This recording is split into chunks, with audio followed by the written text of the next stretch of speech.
بہت مشکل ہو گیا ہے کیونکہ تحریک انصاف نے بھی زبردست اپنے کارڈز اب تک کھیلے ہیں. اگر اب بھی ان کا کوئی بندہ ٹوٹ جاتا ہے تو کیا کہا جا سکتا ہے, لیکن اپنی طرف سے انہوں نے پوری کوشش کر لی ہے. کیونکہ کل 2-3 خبریں قاضی صاحب کے لیے بہت پریشان کن آئیں.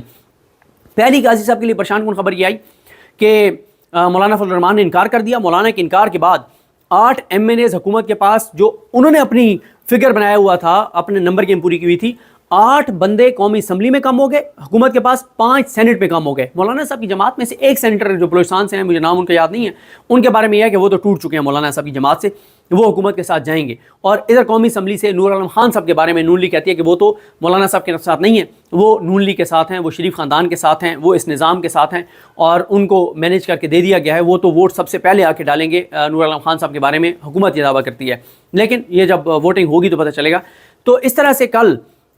مولانا کے ووٹ ٹوٹ گئے, یعنی انکار ہو گیا قاضی صاحب کو کہ وہ, حالانکہ قاضی صاحب نے مولانا صاحب کے ساتھ جو سب سے بڑا وہ کیا تھا, مبارک ثانی کیس میں مولانا صاحب کو دعوت دے کے بلایا, پھر اپنے سیکٹری کے ذریعے مولانا صاحب کو گاڑی سے اترتے ہی ریسیو کروایا, پھر مولانا صاحب کو کمرہ عدالت میں اتنا پروٹوکول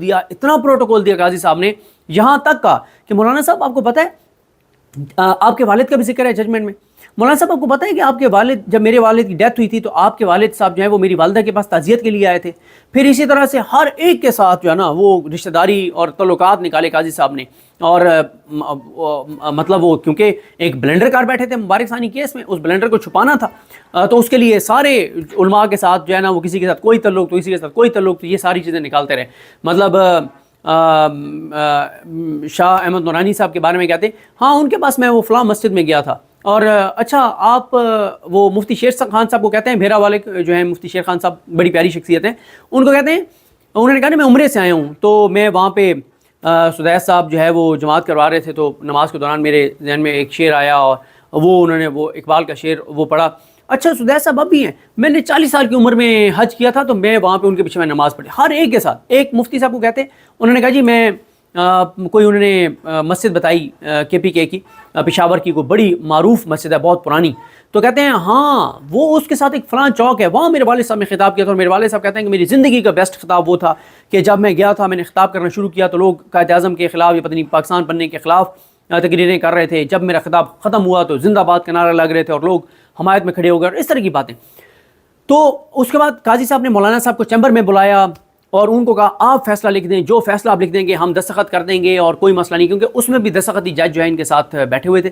جن میں سے ایک امین الدین خان صاحب تھے. تو اب قاضی صاحب جو ہیں انہوں نے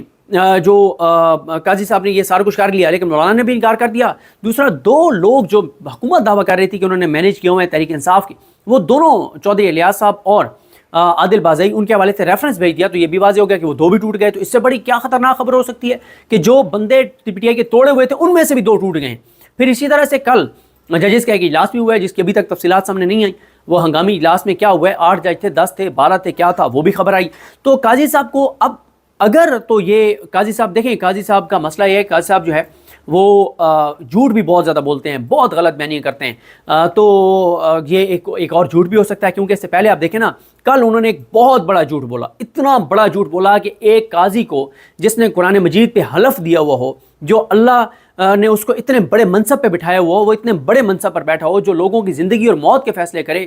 اور جو سب سے زیادہ دعوے کرے. جب قاضی صاحب نے نا اسلامی نظریاتی کونسل والوں سے ملاقات کی چیمبر میں, انہیں کہتے ہیں آپ مجھے بتائیں پاکستان کی 77 سالہ تاریخ میں کوئی ایسا چیف جسٹس آیا ہے جو قرآن مجید کے اور اپنا احادیث کے اتنے حوالے دیتا ہوں اپنے فیصلوں میں جتنے میں دیتا ہوں؟ یہ کوئی بات ہے کہ آپ اپنی زبان سے ہی بات کر رہے ہیں, آپ ریاکاری اور آپ دین کی آڑ میں یہ چیزیں فیور لینا چاہ رہے ہیں. اور آپ بھائی ہاں اگر قاضی صاحب قرآن آیات کے حوالہ دیتے ہیں, احادیث کا حوالہ دیتے ہیں, شریعت کے حوالے دیتے ہیں, اسلامی حوالے دیتے ہیں, تو ہم لوگ تعریف کریں, یہ کوئی اور تعریف کرے کہ یار قاضی صاحب کی کیا بات ہے. یہ کیا کہ اگر ایک بندہ 5 وقت کی نماز پڑھتا ہے تو وہ کہے اور بتاؤ نا کتنے لوگ آ کر 5 وقت کی نماز پڑھتے ہیں, بتاؤ نا کتنے لوگ مسجدوں میں جاتے ہیں, میں تو 5 وقت مسجد میں جاتا ہوں. یہ کوئی بات ہے؟ کوئی بندہ اپنے منہ سے اپنی زبان سے بات کر سکتا ہے؟ کوئی کسی بندے میں اگر عقل ہو, تھوڑی سی اس کے اندر شعور ہو, وہ بندہ ہی بات کر سکتا ہے کہ آپ کہہ رہے ہیں کہ میں سب سے زیادہ قرآن آیات کے حوالے دیتا ہوں؟ یہ کوئی بات بتانے والی ہے؟ تو آپ یہ ساری باتیں جو ہیں وہ کرتے ہیں. اچھا اور جھوٹ آپ نے کیا بولا, آپ نے کل کہا مجھے تو نہیں پتا یہ آئینی ترمیم شرمیم کا, کوئی خدا کا تھوڑا سا تو خوف کر لیں قاضی صاحب.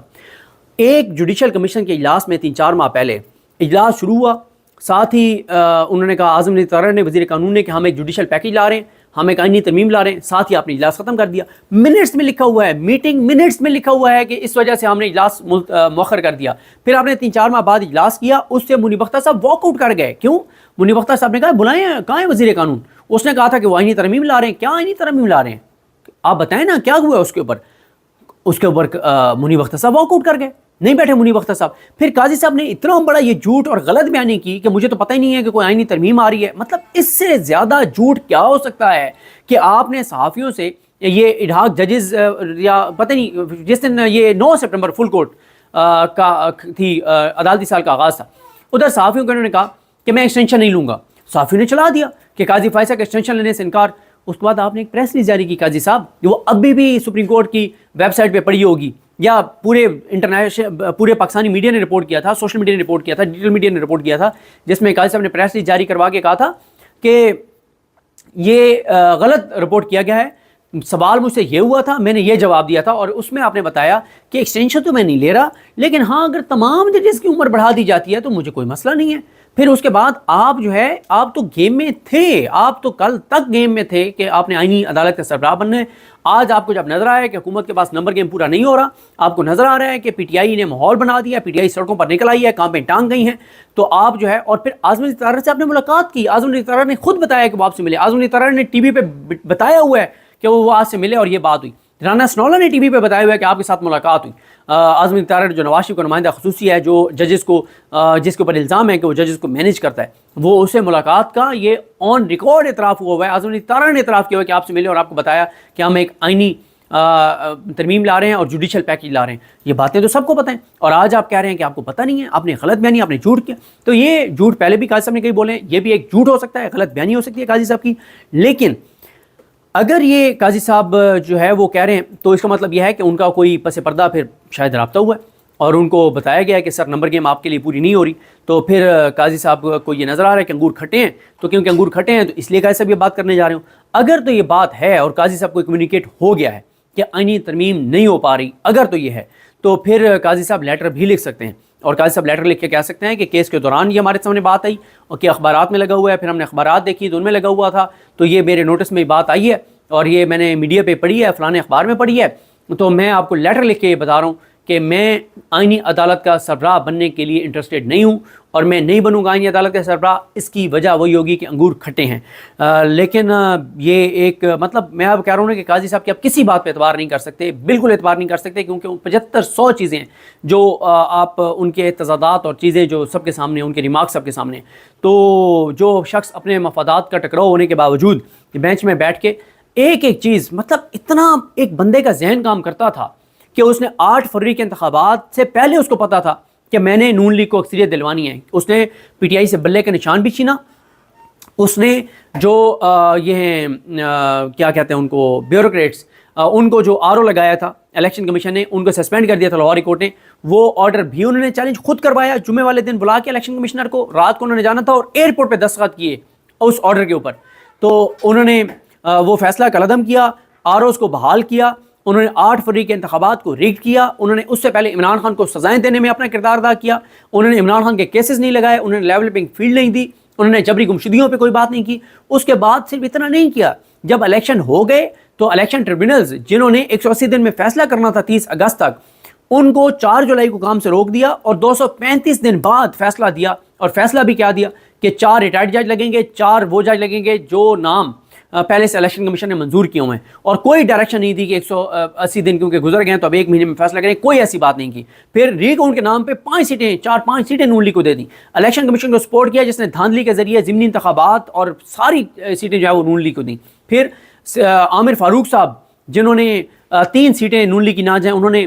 طارق محمود جہانگیری صاحب کو کام نہیں کرنے دیا اور انہوں نے سسپینڈ کر کے رکھا ان کے ٹربیونل کو۔ تو یہ ساری چیزیں جو ہیں وہ نظر آ رہی ہیں۔ مخصوص نشستوں میں بھی قاضی صاحب نے جو ہے وہ اتنی سیٹیں نون لیگ اور پیپلز پارٹی کو دے دی تھی کہ جتنی سیٹوں سے ان کے لیے آئینی ترمیم ہو جاتی۔ تو لہٰذا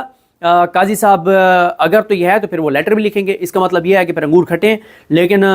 اس بات کا امکان اس کو یہ خارج از امکان نہیں ہے کہ یہ بھی ایک ان کی غلط بیانی ہو اور یہ ایک انہوں نے محتاط ایک بیان جاری کر دیا ہو اور میڈیا کو کمیونیکیٹ کر دیا ہو اور میڈیا نے چلا دیا۔ میں عقیل افضل صاحب اپرائٹ ہیں، ہمارے دوست ہیں اور بہت اپرائٹ جرنلسٹ ہیں. ظاہر ہے ان کو اگر کسی سورس نے خبر دی ہے تو وہ ذمہ دار رپورٹر ہیں، صحافی ہیں، بڑے سینئر ہیں، تو انہوں نے تو درست اس کو رپورٹ کیا ہے. لیکن قاضی صاحب یہ کر سکتے ہیں کہ یہ خبر بھی دے دی ہو، یہ خبر چل بھی گئی تو کل کو اگر حکومت اس وقت لگی ہوئی تو ہے، اس وقت بھی جبری طور پہ گمشدگیاں ہو رہی ہیں، تو اگر نمبر گیم پورے ہو جاتے ہیں اور وہ آئینی ترمیم کر لیتے ہیں تو پھر قاضی صاحب کہہ سکتے ہیں نہیں وہ میں نے تو خبر دی نہیں تھی، میں نے تو دی ہوتی تو میں کوئی پریس نہیں جاری کرتا، میں بتائیں کہاں ہیں، میں نے کب کہا تھا کہ میں آئینی عدالت کے سربراہ نہیں بنوں گا. تو وہ یہ بھی ایک ہو سکتا ہے کہ وہ دونوں چیزیں ساتھ ساتھ چلائیں تاکہ کل کو اگر نہ بن سکیں تو کہیں میں نے تو وہ دیکھیں نا وہ رپورٹ ہوا تھا، یہ دیکھیں آپ کے اپنے چینلوں نے، آپ کے اپنے اخبارات نے رپورٹ کیا ہوا ہے کہ میں نے تو بتا دیا تھا میں نے آئینی عدالت کا سربراہ نہیں بننا، مجھے تو کوئی لالچ ہی نہیں تھا، میں تو آئین قانون اور پاکستان کے لیے سب کچھ کر رہا تھا، تو میرا تو اس سے کوئی تعلق ہی نہیں ہے. تو یہ ساری صورتحال ہے اور نیکسٹ ویڈیو میں بات کرتے ہیں کہ احتجاج کا معاملہ کہاں تک پہنچا ہے. چیزیں بڑی تیزی سے ڈیولپمنٹس ہو رہی ہیں. مجھے اپنی دعا میں یاد رکھیں. اللہ ہم سب کا حامی ناصر ہو. اللہ حافظ.